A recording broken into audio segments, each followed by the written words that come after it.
Ian, can you hear me? Yep, sorry, just struggling with my thing. No, nothing in general. Just just good to be here again and see where we take the this meeting today, and hopefully keep pushing along from my side. Yep, thank you. And I think based on the public meeting we had last time, it was quite a good positive energy, I suppose, as we're bringing more people along on the journey. So that was really positive. And just a heads up again that we are recording this session at the start of now. And again, any questions along the way, if you want to fire them in on the chat, we'll make sure that Stephen gets to them all by the end of it or later if he needs to. Stephen, we're in your hands.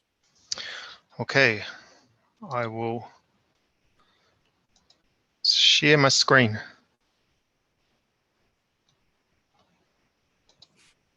Oh. Oh, we practiced this, eh? Bear with. Just do what you did last time, Stephen. Oh no, we practiced this. It's gone off my It's gone off my. Oh, there we go. You're right now. Have I got? Can you see my my PowerPoint? Yep, we can now. Yep. Okay, great. Oh, that's cool. Okay. All right. All right. Thanks for everyone for joining us. I've just got a just put together quite a quick brief update today, just to highlight where we're at with in the June and July investigations, just to highlight the work that's being undertaken and why we're doing it. So I hope this won't take too long, maybe 10 to 15 minutes, leaving plenty of time for questions. So the I've just gone to the first page. So in June we started advancing the next gen investigations. Next gen is the subsurface drip irrigation specialists we've got on board now. Next gen brings experience from several other SDI networks that have been put in place, including Pauanui, Omaha, Makatu, and Te Anau. So it was great, really, just to get Peter Gehring. He's the director, alongside Landcare, which is Malcolm McLeod, and also Freeman Cook, who's an environmental scientist or physicist that specialises in modelling, which is needed to really get these subsurface drip irrigations to work, i.e. just taking it from theoretical to reality using a proof of concept and having lots of inputs. So in June,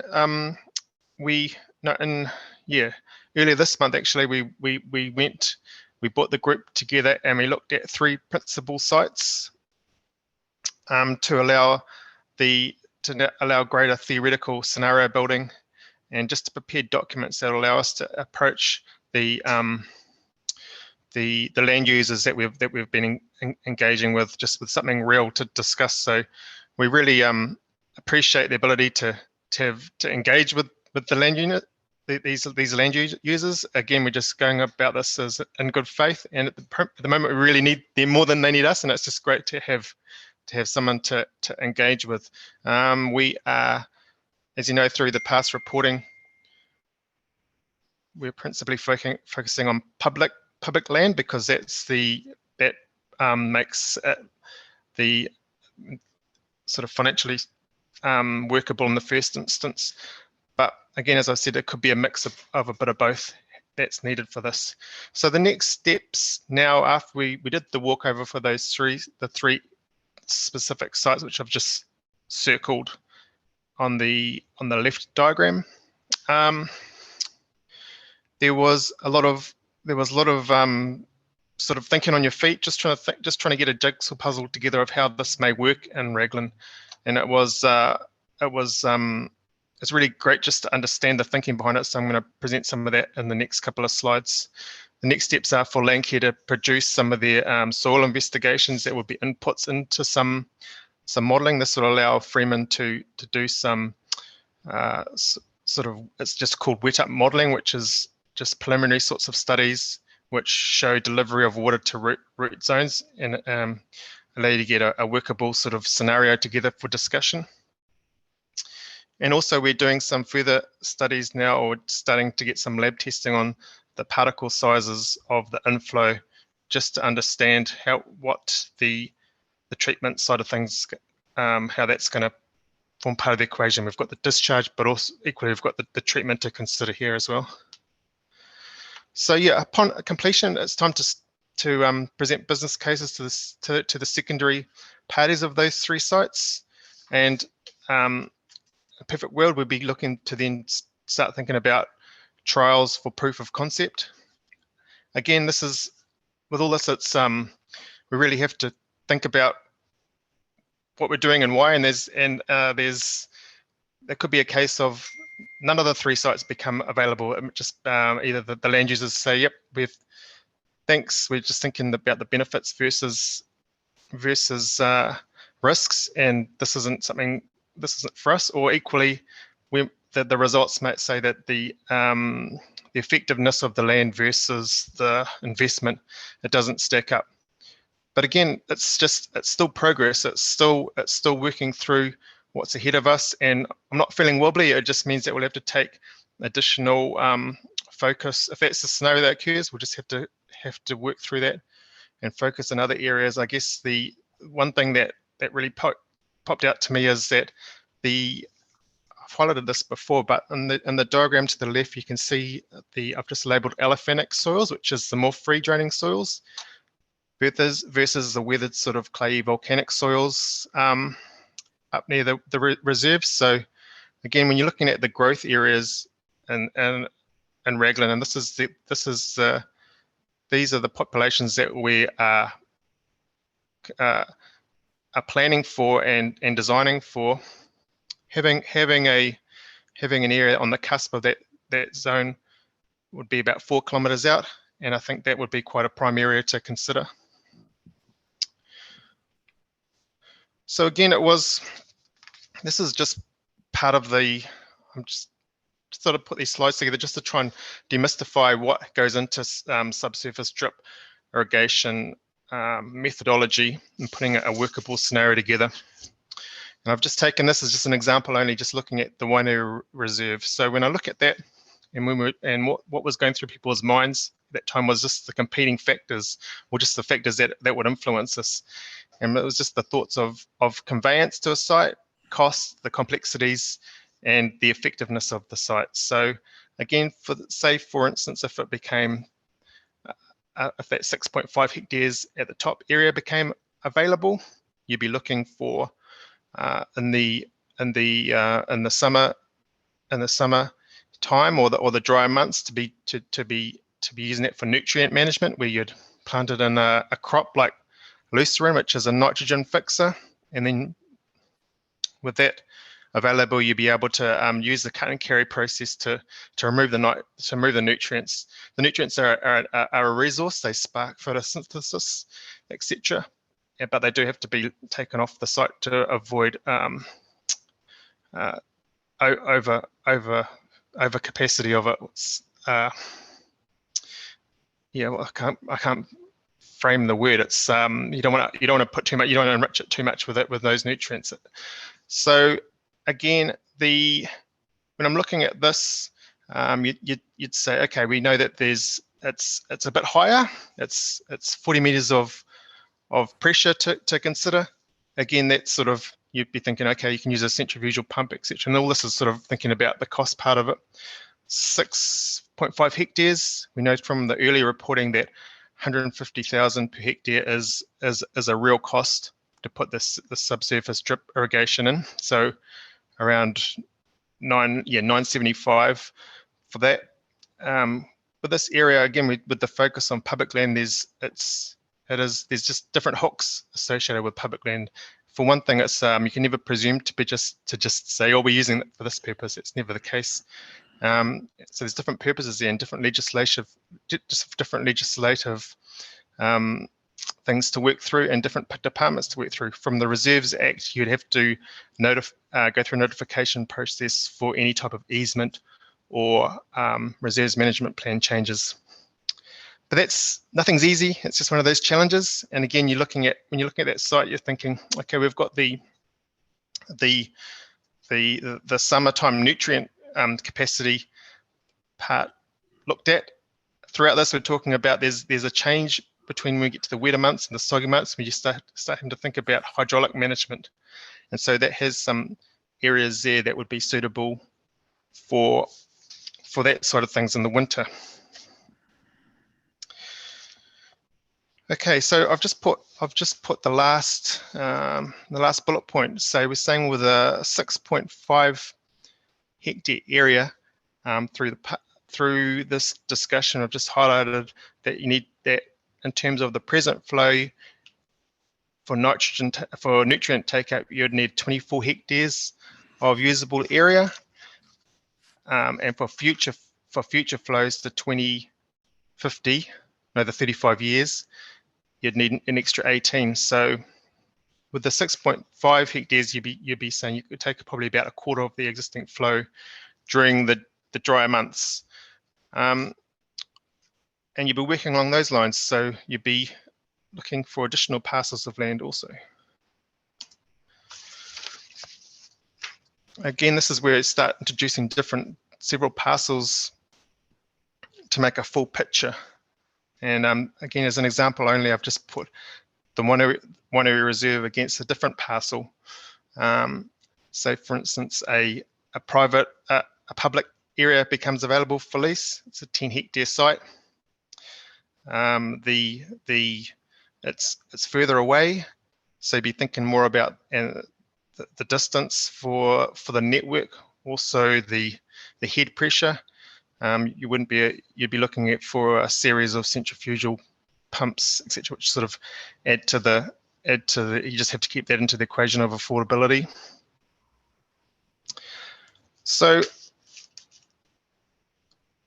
I guess it'd be good to use this table just to highlight some key queries that should be discussed, and saying like what if, for instance, you can't secure a sufficient amount of land for subsurface drip. In this instance, I've just said 16.5 areas is there, so again that's lesser than what's needed. So you'd have to start looking at the bookends, or like what are the changes, the mix and matches you can make. So you'd be looking at the treatment options where you'd lessen the nutrient load, the nitrogen and phosphorus through treatment. So then you can still get the use during the dry months. It will take the hydrological component and part nutrient component. So how do you do that? You'd have to start thinking about treatments. It could be, again, I'm not sure what the answer is, but you'd be looking for a side stream MBR or equivalent alongside some additional storage at the plant. Again, balancing what lowland is available there. Is it stored and then better used over the summer? So again, the balance there is the lesser subsurface drip irrigation costs versus the greater treatment costs. The second part of it is, this is, again, hopefully just demonstrated there is many moving parts here, and what is the timeline for just seeing action here. So this is the key part of the work the team is doing now. It's just working and securing partners, which is paramount for anything to work. Again, with the private, it would be easy. It'd be easier. It would just be there's lesser hooks. You'd have to just prepare.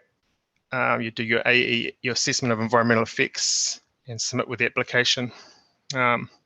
With public land, particularly just say, for instance, Waikato District Council land. There's other parcels of public land part of this project. You'd have other legislation to consider, like we just talked about, the Reserve Act, and challenges to be worked through, which is we just get the project team just gets it, and just really will be leaning and working together with the executive leadership team at council the Raglan Community Board and the key stakeholders group throughout this to keep everyone informed how things are going.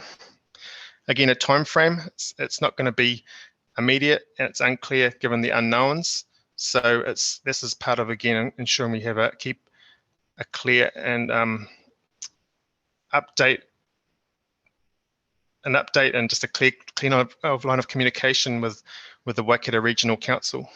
And I guess through this, I'm just learning that is just we're not alone in this.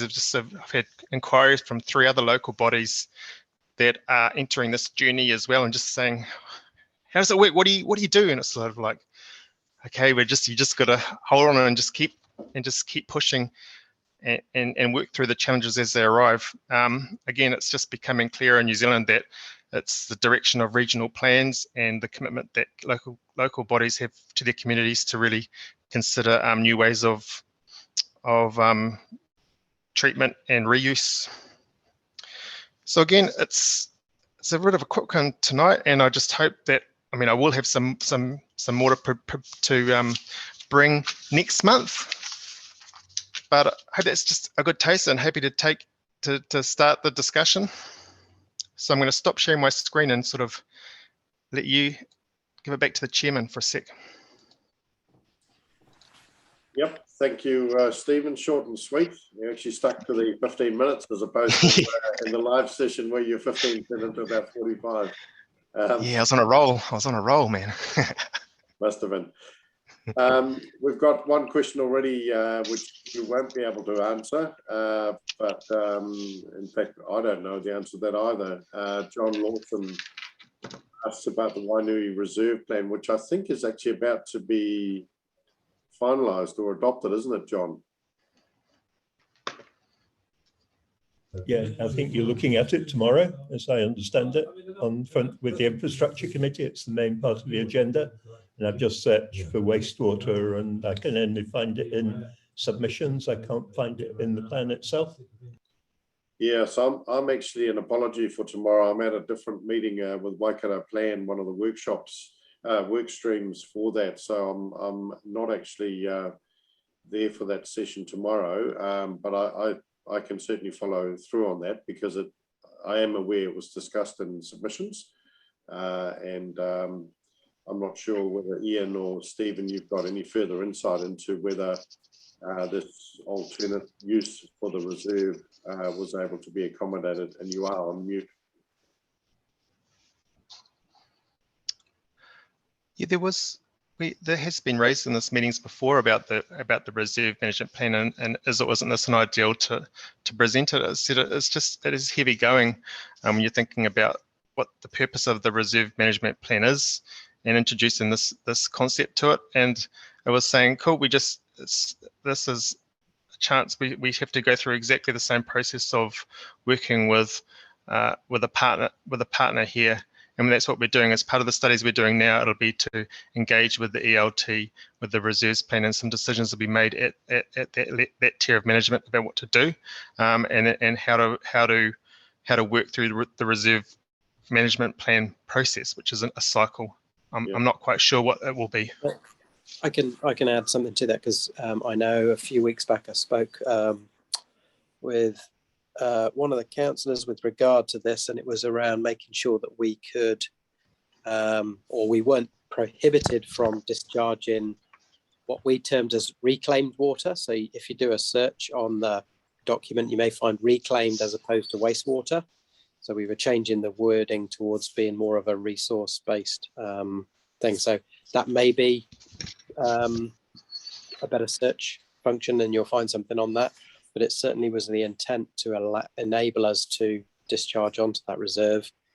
And if it's not there, that's a bit of a concern. So we need to follow that up.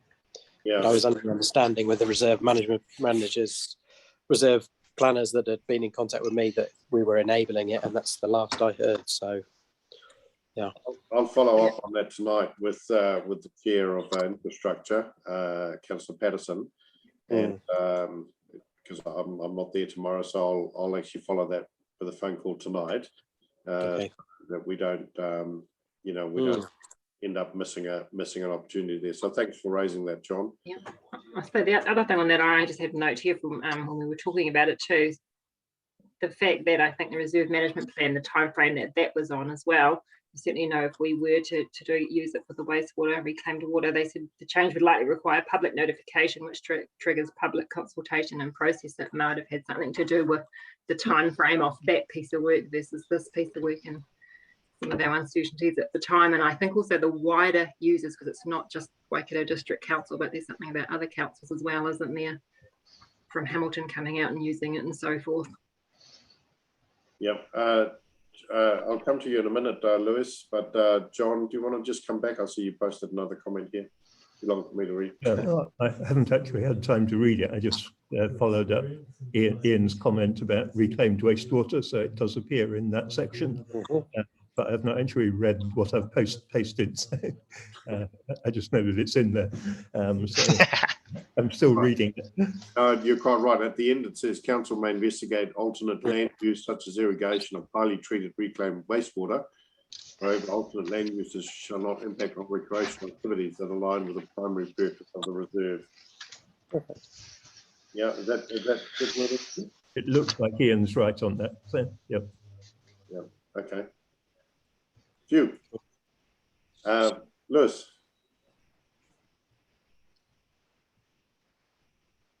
Yeah, hi. Go for it. Okay, so my name is Lobo, and I work a lot with similar kinds of discharges and issues. And yeah, the issue with specifically winter discharge to land is always a challenge. No matter where you are, the more land you get, the more issues you have with oversaturated soils over winter, and you end up having to like either lease or purchase an insane amount of land, especially in Waikato with all the very fine deposit soils. So one thing that I've been seeing more and more, and it's something that's quite interesting, is the use of combined discharge through land, especially through summer and the shoulder irrigation seasons, and to surface water, with the surface water discharge being done through a constructed wetlands. And those wetlands, they need to be constructed in a way that the discharge complies with the cultural values. That usually means at least 2 stages of wetlands. One that's subsurface flow, which is pretty much a discharge to some gravel, usually gravels with specific materials that absorb ammonia and other nutrients. And then that naturally flows through a surface water flow wetland. And then these wetlands, they are connected through a certain way to the existing either the stream or the harbor, in a way that they can the final discharge to the natural environment can be controlled. That means the wetland is offline of the natural environment. And depending on the local iwi and hapu, this can be seen as a culturally appropriate. And if you are already pre-treating the wastewater through a series of either MBR or similar treatment, the final quality of this discharge can be even better than the quality on the harbor or the existing stream. I'm just wondering if this has something is it too late to look into this? Has this given any thought? Because the land component is much smaller. You have a good opportunity to create habitat through the wetland system. And it's the land requirement for winter specifically is very small. And when you use this through the winter, when you have a higher flow on the streams, the dilution potential is much higher and the impacts are very low. Yep. Stephen, do you want to speak to that? Yep, so the concept definitely understand it. It wasn't just in terms of the optioneering and going through it, it wasn't really appropriate just to jump straight to that. We had to go, and we're still working through that. Throughout this, it was just the messaging has been, the winter is challenging. Everyone gets it. Everyone's been out there and it's soggy ground, etc. And it's not going to take any water. But in terms of the project objectives, the reuse and the reuse side of it, what's something that practically could happen to to restore that rather than discharge. And there will be some alternative discharge needed. It could be an interim using the existing stub until a more final, until something else is secured, or again or doing something like that, a wetland or a high rate discharge into that. But in terms of getting that together, that's just a smaller part of the component in terms of finding the irrigation, and the sites that would be securing would have the ability to do that, having some coastal area. So yep, Lewis, thanks. Definitely keep you in the loop with this sort of stuff, because I talked to you the other night when we were at Raglan, and yeah, definitely keep you in the loop and all others on that side of things when we get to it. Cool, thank you. Thank you. And do you prefer Lobo? Is that what you're? Yeah, that's how usually people call me. I just went by your handle here, so that's Yeah, easy. You caught me out. All right. Any other comments on? Yeah, I'd just like to make a bit of a comment, just as an overview, as someone sort of looking in and with a bit of an interest. But it sounds like it's a bit going to be in the too hard basket. One, to get the amount of land. Two, the cost of it, and looking at the timelines, they're pretty vague. Just seems like to try and find a land-based discharge option that's affordable is probably about impossible. That's just me sitting here listening, and yeah, I can't see how it can work. I think certainly having sat here and like yourself, I'm not a subject matter expert, but I've been here through the whole sessions and the journey, I guess, to date. You're right. If you had to go out and buy the land, I think pretty early on we realised that the price tag associated with that is very significant. If you are to lease the land, and it has to be suitable land, of course, then again you'd have to have very long-term leases in order to satisfy a private landowner that it's going to be working for them. And I think really, and Stephen, correct me if I'm wrong, but it was really at the point at which we saw some public land options coming into the fore that this really became a bit more achievable. But even with that, Axel, like the Wainui Reserve is a maybe, but it's only a quarter of what you need. So again, it looks pretty hard basket, Yeah, well, Stephen, do you want to talk is there any update at all, in fact, on the other two parcels of public land that we got under consideration?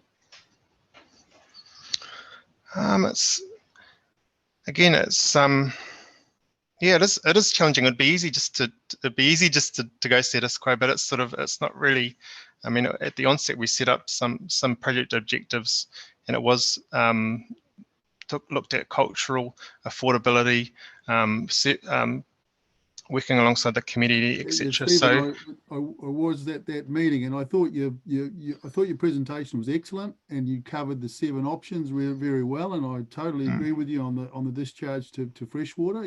That's just because of tidal flows and everything like that. And then we're left with 4 land-based and two water-based, and that was very clear and very understandable. So I think I still, knowing all that, I can't see how you're going to get a land-based option that's affordable and long-term sustainable, just from listening to the conversation today. No, okay, so the query from Axel was an update on those other parcels. Yeah. And again, it's you just got to, it's sort of, as I said before, we appreciate the ability even to check in with the golf club, etc. But we're not, and another, and the hapu as well up, and it does look, I mean, there's pros and cons, and I just have to work through that. And again, it does become easier when you have a public land component, if there's a clear win-win scenario that can work there. It's something that all councils are doing, and that's why there's XX monies being put into wastewater discharge and treatment. There is a big bucket there. It's 28 million. That's a huge investment by council. So but that's about half what you need, as I understand it, to go land-based, isn't it? Yeah, for 100% land-based, it would be, and so that's where we've got the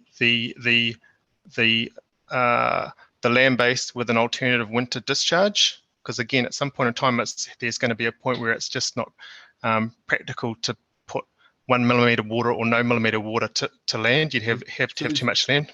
So there, I'm curious, is in the last month since the public meeting, have you had much community input into interest in this issue, or debate around the various options? Have you, since you presented, have you had much feedback from community? I've been out to the library, and just there hasn't been a significant turnout, but that's okay. That's all part of the process, and that's not uncommon to all these sorts of drop-in sessions, etc.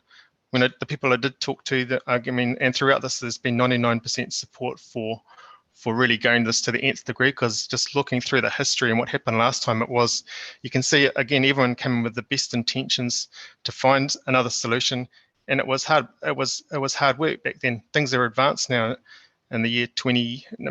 This time around, and we've got some. I'm satisfied that we really have the best people to look at subsurface irrigation. They have the experience, so really just leaning on that and just seeing where this reporting goes. And again, hard conversations might happen, but again, just taking everyone on the journey and just saying it hasn't just defaulted to status quo, etc. That's when you really start avoiding the headaches of the past. And certainly your point is well taken, Mike. We are now at the end of things where we're not looking at 100 different options.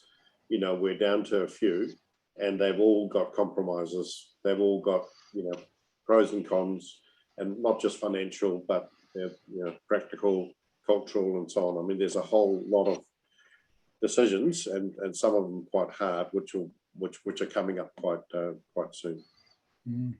Yeah. Are you doing any further sessions at the library, Stephen? Was that? I've got one more. Yeah, one more tomorrow, is it? Yeah, one more tomorrow, and definitely come down. I'm going to be going out to Te Kowhara earlier, so I'll be able to scoot a little bit earlier, but before 12, definitely come down. We can go have a good discussion if you've got time. Yep. So around 12, you think? I'm going to scooch out of there about 12 and travel up to Te Kowhara. So okay. Earlier than that. Yep. Yeah. When do you start, Stephen? I'll be there about 9:30. 9:30 through 12. Okay. Yeah. Cool. Any other questions or comments?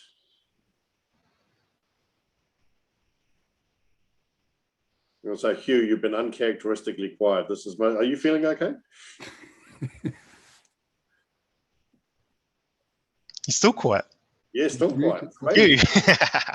No, just enjoying the conversation, and good to see that seasonal land treatment is still being investigated.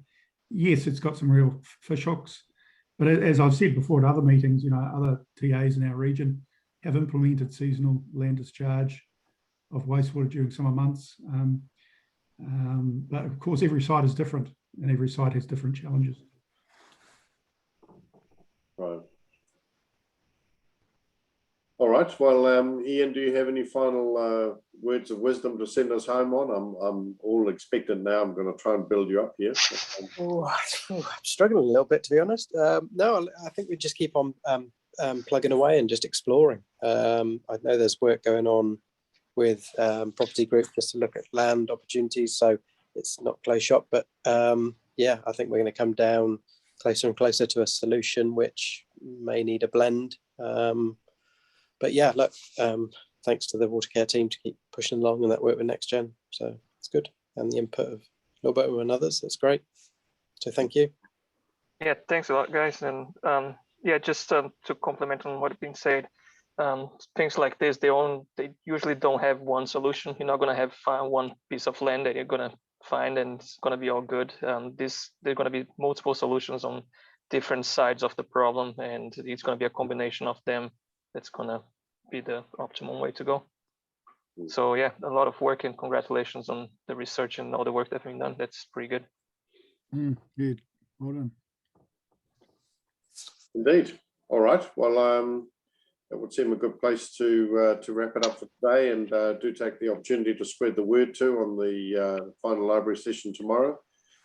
Carol, is there a Facebook reminder and a bit of a push on that on social media too? Is there? Do you know? We certainly had them on Facebook. I'm not sure what point we stopped them, but whether they're still going. Maybe do another, if you got any sway in such matters, maybe just ask them to give them a plug just for that 9:30 through noon tomorrow. Okay. Raglan Radio is a good place to go. Yeah, perfect. Yeah. I see a microphone. Yes, please. There you go, John. Spread the word. Good stuff. All right. Well, I'll thank everybody tonight then for their attendance and continued input into this, really, really important process for Raglan, and of course through that we're actually learning things which will be applicable much more widely throughout our district as well, not just for Raglan, but new ways of doing things. So yeah, very, very positive, and I thank everybody for their contributions tonight. Okay, thank you. That's it. Thanks, Nathan. Carol, you can stop recording if you wish, and